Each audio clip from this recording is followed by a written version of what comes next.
Assalamualaikum warahmatullahi wabarakatuh. Saya Yoga Farkani dengan nomor induk mahasiswa 530102100022. Saya di sini akan melaksanakan ujian akhir semester mata kuliah Sejarah Eropa yang dinaungi oleh dosen Wahyu Setianingsih. Saya di sini akan membahas Perang Dunia Pertama, yaitu setiap peristiwa pasti ada yang menjadi pemicu. Tidak serta merta terjadi begitu saja. Begitu pula dengan The Great War atau biasa disebut Perang Besar, yang di kemudian hari lebih dikenal dengan istilah Perang Dunia I atau WW1 atau Perang Dunia Pertama, The First World War. Apalagi peristiwa ini adalah perang yang akan menghabisi seluruh sumber daya. Adapun faktor penyebab terjadinya Perang Dunia Pertama, yaitu yang pertama, kebijakan ekspansionis internasional yang baru yang dikeluarkan Kaisar Wilhelm II dari Jerman di tahun 1890. Yang kedua, adanya perubahan kekuatan penyeimbangan atau biasa disebut power balance antara negara dengan kekuatan ekonomi terbesar, yaitu Inggris dan Jerman. Kemunculan Jerman membuat Inggris ketakutan dan akan mengguncang balance of power, keseimbangan kekuatan di Eropa. Melalui otoritas di Berlin, industri Jerman mulai bangkit dan armada lautnya mulai membuas dengan produksi kapal-kapal tempur untuk menyaingi Inggris. Yang ketiga, konflik antara negara imperialis atau kolonialis di Afrika dan Asia. Yang keempat, persaingan teritorial antara Prancis dan Jerman yang membuatkan wilayah Alsace dan Lorraine. Yang kelima, persaingan antara Rusia dan Austro-Hongaria atas hegemoni di wilayah Balkan. Keenam, bangkitnya kekuatan Jepang dan Amerika Serikat yang menjadi negara penduduk blok sekutu. Perang Dunia Pertama ini terjadi pada tahun 1914 sampai dengan 1918. Ini menandai konflik besar pertama berskala internasional di abad ke-20. Timeline perjalanan menuju Perang Dunia I. Untuk memahami gambaran proses menuju Perang Dunia I yang termaksud sebagai bagian dari prelude atau pra-perang Dunia I. Di subtitle bab ini akan dituliskan timeline berdasarkan tahun peristiwa yang menandai proses menuju teater konflik Perang Dunia I. Sebab sesuai judulnya, buku ini memuat konflik peristiwa berdasarkan garis waktu atau biasa disebut timeline. Dari 1879 terbentuknya Dual Alliance atau biasa disebut aliansi ganda Jerman-Austria. Sebuah upaya Otto von Bismarck, kanselir Jerman 1871 sampai 1890, membangun jaring diplomatik internasional sebagai desain permainan politiknya untuk mengamankan Jerman. Aliansi ini untuk menghambat ekspansi Rusia. Aliansi ini berdasarkan dukungan Jerman terhadap Austria yang berseteru dengan Rusia yang tengah mengupayakan ekspansi di Balkan.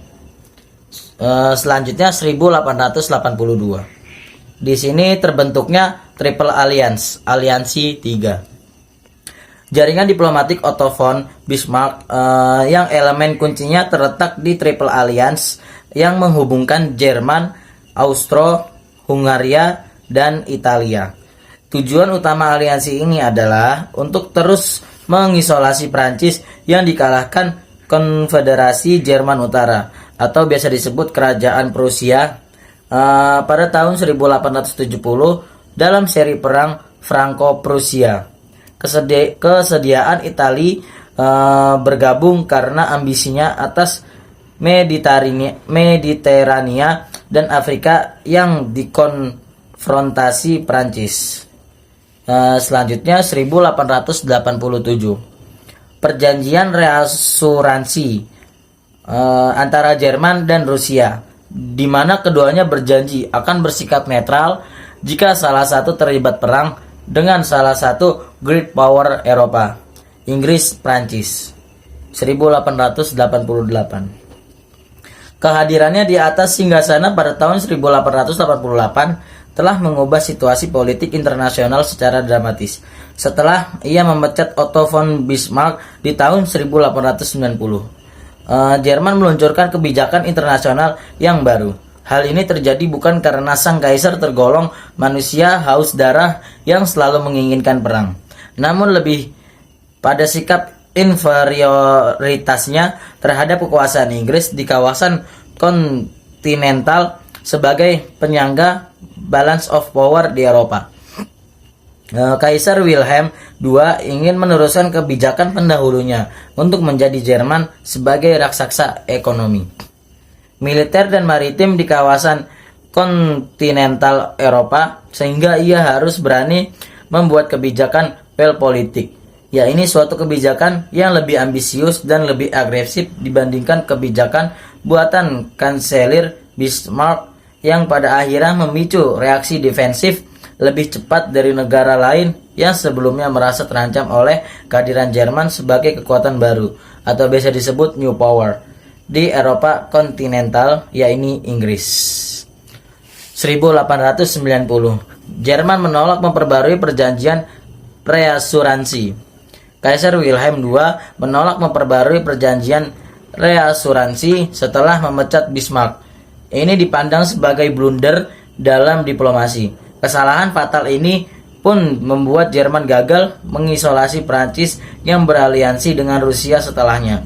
Satu-satunya harapan aliansi Jerman adalah Austro-Hungaria. 1893, aliansi Prancis-Rusia. Kebijakan agresif Kaisar Wilhelm II memicu penandatanganan perjanjian militer yang dibangun sebagai kerjasama militer saling menguntungkan melawan Jerman. Antara dua kekuatan berbeda yang disangka Jerman, namun sudah diprediksi Otto von Bismarck, yakni antara Kekaisaran Rusia dan Republik Prancis. Hal ini karena kebodohan Kaisar Wilhelm II yang enggan memperbarui perjanjian reasuransi dengan Rusia, padahal Rusia sudah menawarkan perpanjangan kontrak perjanjian dengan kaisar baru itu yang dimungkinkan akan mengamankan Jerman di front timur. 1891, suatu kebijakan yang diterapkan Inggris sejak hasil Kongres Wina yang membangun era Pax Britannica sebagai satu-satunya penguasa jalur maritim dan berlangsung antara 1860 sampai 1904. 1902, Inggris dan Jepang menandatangani perjanjian bahwa Jepang akan bersikap netral untuk mengonter adanya kemungkinan ancaman Rusia terhadap India. Peristiwa ini menandai berakhir masa Splendid Isolation 1904. Berkat hegemoni ekonomi, laut, dan kolonial, sejak lama Inggris tidak membutuhkan aliansi dengan negara-negara Great Power di kawasan Eropa kontinental, yakni antara tahun 1860 sampai 1904. Istilah yang sangat umum kata itu adalah kebijakan Splendid Isolation yang diperkenalkan Viscount Gosken, seorang First Lord of Admiralty 1870 sampai dengan 1874 atau 1895 sampai 1900. Inggris sudah mandiri secara ekonomi dan militer lantaran hegemoninya telah menggenggam seperempat dunia. Namun kebijakan internasional Jerman world politik merupakan tantangan besar yang memaksa Inggris mencari dukungan internasional untuk mengukuhkan hegemoninya melalui perjanjian 1905 sampai dengan 1906. Saat mengunjungi Tangier, Maroko, Kaisar Wilhelm II menyatakan menentang kolonisasi Prancis di Maroko. Jerman mendesak kemerdekaan Maroko dan Prancis. Sementara itu, Inggris dan Italia mendukung dominasi Prancis di Maroko dan Tunisia. Tantangan Jerman ini memicu diadakannya Konferensi Algeciras 1906 yang didukung Inggris. Dalam konferensi ini, Jerman terisolasi sedangkan Prancis dapat dukungan penuh dari Inggris. 1907, di bawah tekanan Prancis sebagai mediator yang merupakan sekutu Inggris dan Rusia, serta aktivitas ekspansif Jerman yang terus tumbuh, Inggris dan Rusia akhirnya sepakat menyudahi konflik teritorial mereka di kawasan Balkan dan Asia Tengah. Perjanjian ini nantinya yang mengikat sempurna tiga kekuatan Eropa untuk menjalin satu kekuatan sebagai Triple Entente melawan Jerman dan Triple Aliansinya. 1908, dengan memanfaatkan situasi yang sulit dalam negeri, Kekaisaran Turki Ottoman serta banyaknya wilayah protektoratnya yang melepaskan dari satu persatu dan kemerdekaan diri sebagai negara otonom. Austro-Hongaria menganekasi Bosnia Herzegovina karena Jerman mendukung sekutunya. Maka Rusia terpaksa menyerah terhadap agresi Austro-Hongaria serta tidak mau mengambil risiko dengan mundur dari tantangan yang dilayangkan Austro-Hongaria. 1911, insiden Agadir di Maroko. Ini adalah krisis internasional kedua yang terjadi di Maroko. Dengan mengirim kapal perang ke pelabuhan Agadir di Maroko, Berlin telah memicu krisis diplomatik meskipun pada akhirnya ada perjanjian diplomatik yang mengakhiri krisis tersebut. Namun insiden Agadir ini telah menyulut konfrontasi antara Prancis dan Jerman. 1912 sampai 1913, Perang Balkan 1 dan 2. Dua perang Balkan berturut-turut yang melibatkan Turki, Ottoman, Serbia, Yunani, Montenegro, dan Bulgaria berakhir dengan perjanjian Bucharest tahun 1913. Perang itu menyebabkan pergeseran situasi di kawasan Balkan. Wilayah Turki Ottoman di Balkan pun semakin menyempit hingga disisihkan menjadi daerah kecil di sekitaran Istanbul, Serbia.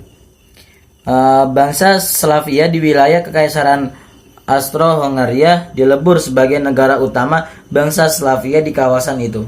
Austro-Hongaria pun dikecewakan dengan hasil perjanjian Bucharest yang menguatkan kedudukan Serbia di Balkan. Austro-Hongaria pun berkesimpulan bahwa pilihannya hanyalah perang yang mampu mencegah Serbia sebagai garda pemangku hak-hak rakyat Slavia untuk memberontak melawan hegemoni Kekaisaran Habsburg dan Austro-Hungaria yang mendapat dukungan penuh dari bangsa Slavia raksasa Kekaisaran Rusia. 1914, pada tanggal 28 Juni 1914, Adipati Agung Franz Ferdinand, pewaris tahta Kekaisaran Austro-Hungaria, dibunuh seorang nasionalis Bosnia Serbia. Dan di sini saya akan menjelaskan dampak Perang Dunia Pertama. Akibat Perang Dunia Pertama ini memberikan dampak besar terhadap kehidupan dunia, terutama negara-negara yang terlibat. Di antaranya, setidaknya 8,5 juta tentara dan 13 juta warga sipil tewas selama Perang Dunia Pertama.